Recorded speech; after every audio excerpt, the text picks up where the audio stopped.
तो ma'am POCSO के बारे में आप एक बार ऑडियंस को बता दीजिए क्या होता है। ओके, पॉक्सो जो है वो एक्ट है for the offences against children. Okay ठीक है, ओके तो जो भी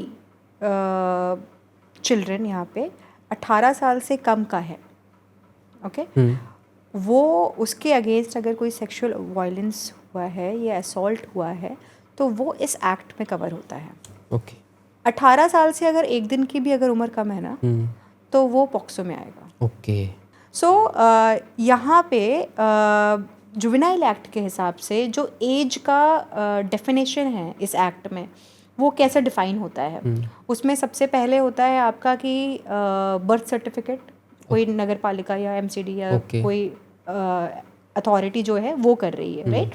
उसके बाद दूसरा आपका आता है मैट्रिक का या फिर आपके किसी स्कूल का सर्टिफिकेट जिसमें आपकी एज का कोई ब्यौरा दिया गया हो वो। वैसे तो मैट्रिक उसमें हाई स्कूल का लिखा हुआ है, बट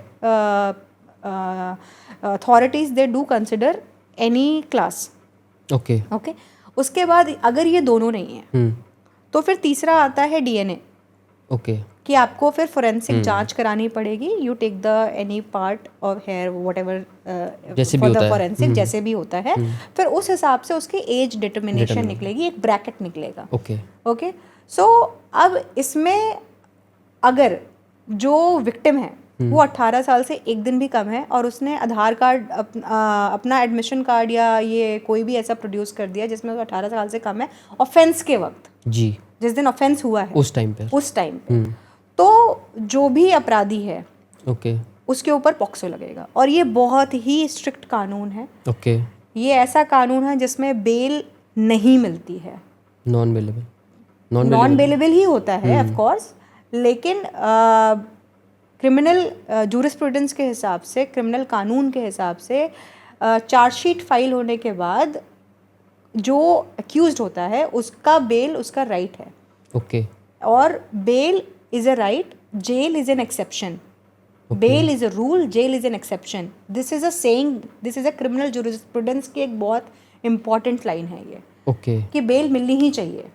लेकिन ये जो रेप के ऑफेंसेस हो गए या पॉक्सो के ऑफेंसेस हो गए, ये ऐसे ऑफेंसेस हैं सोसाइटी के अगेंस्ट जिसमें कोर्ट्स भी इतनी आसानी से बेल नहीं देती। इन जैसे लोगों को बाहर घूमने नहीं चाहिए कि भाई अगर मान लो इनको दे दिया और इसने किसी और के साथ कर दिया तो क्या होगा जी। अब इस चक्कर में ये होता है आशु कि जो जिन्होंने किया है वो तो गए फेक वाले, लेकिन जो बेचारे जिन्होंने नहीं किया है वो फंस गए, वो फंसे। और वो फंसे तो बुरा फंसे, क्योंकि आजकल लोग पॉक्सो भी कैसे लगाते हैं, चुटकियों में लगाते हैं। पैसों के लिए, प्रॉपर्टी के लिए, रिवेंज के लिए। There are so many reasons जो मैं आपको शायद मुझे खुद भी नहीं पता होंगे, जो मैं आपको बता भी नहीं पाऊंगी। लेकिन इतने स्ट्रिक्ट लॉज लग जाते हैं। इनफैक्ट मैं इससे थोड़ा हट के आपको बताती हूँ जी। सो एक केस आया था हमारे पास और वो एक क्वैशिंग का केस था, FIR की क्वैशिंग का केस था। मतलब FIR को ख़त्म करने का मामला था। उसमें आपके चार्जेस जो लगे हुए थे उस FIR में लगे हुए थे कि क्रूएलिटी है, और उसमें 376 भी लगा हुआ था जो कि रेप का सेक्शन होता है। तो उस महिला ने अपने देवर और अपने फादर इन लॉ के अगेंस्ट रेप के चार्जेस लगाए हुए।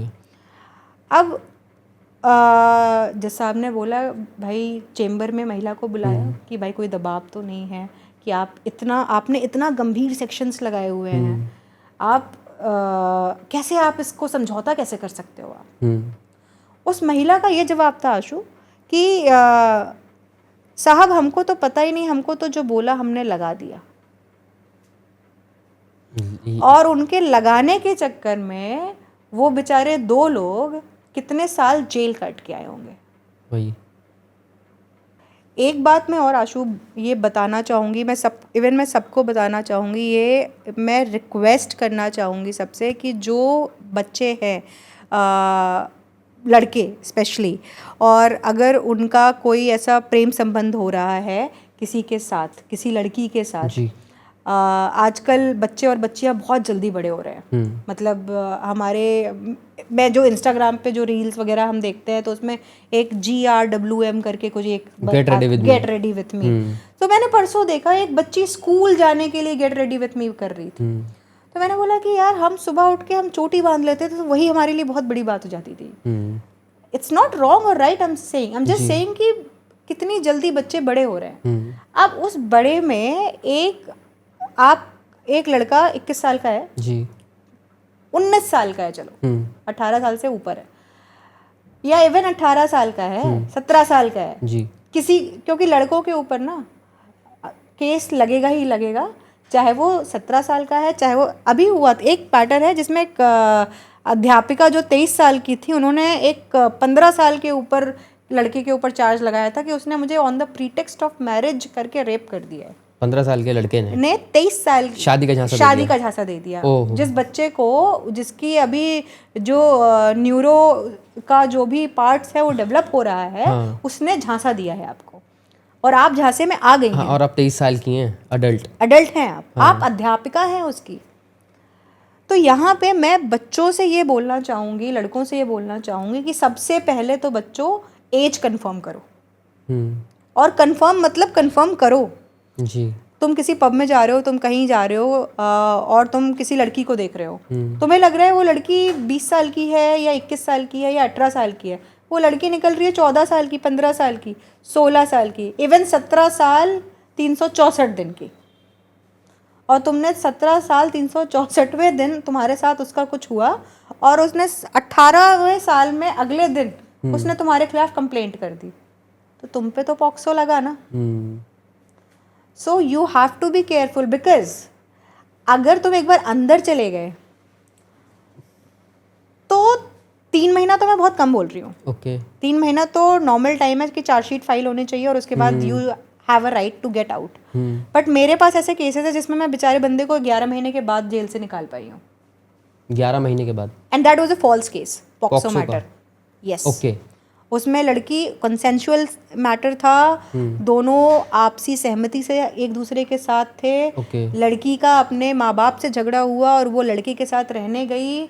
अगले दिन माँ बाप ने मिसिंग कंप्लेंट फाइल करी, किसी तरीके से लड़का पकड़ में आ गया। लड़की वाले ने जो एज का प्रूफ दिया वो स्कूल का था और उसमें वो लड़की 18 साल से कुछ साल 1-2 दिन कम थी जिस टाइम इवेंट हुआ। एग्जैक्टली, तो लग गया पॉक्सो। और पॉक्सो लगा और वो लड़का ही उस लड़की के पास लेके गया है कि भाई चलो मैं बताता हूँ आपकी बच्ची यहाँ है, क्योंकि वो आपसे लड़के आई है जी। लेकिन उन किडनैपिंग के चार्जेस लगे, पॉक्सो के चार्जेस लगे, क्योंकि भाई 18 साल से कम है तो सहमति मैटर ही नहीं करती। सो यहाँ पे लड़कों को बहुत केयरफुल होने की ज़रूरत है कि प्लीज़ वो थोड़ा यहाँ से सोचें, ध्यान दें, अवेयर रहें। तो जितने भी 23-24 साल के लड़के हैं जो अंडर 18 लड़कियों को अपनी गर्लफ्रेंड बना रखा है, तो हाँ, वो एक बार गए तो फिर बेल भी नहीं मिलेगी। जो राइट स्वाइप उनके जितने चल रहे हैं ना, वो सब लेफ्ट हो जाएंगे। सो यहाँ पे उनको बहुत ही ज़्यादा केयरफुल होने की ज़रूरत है।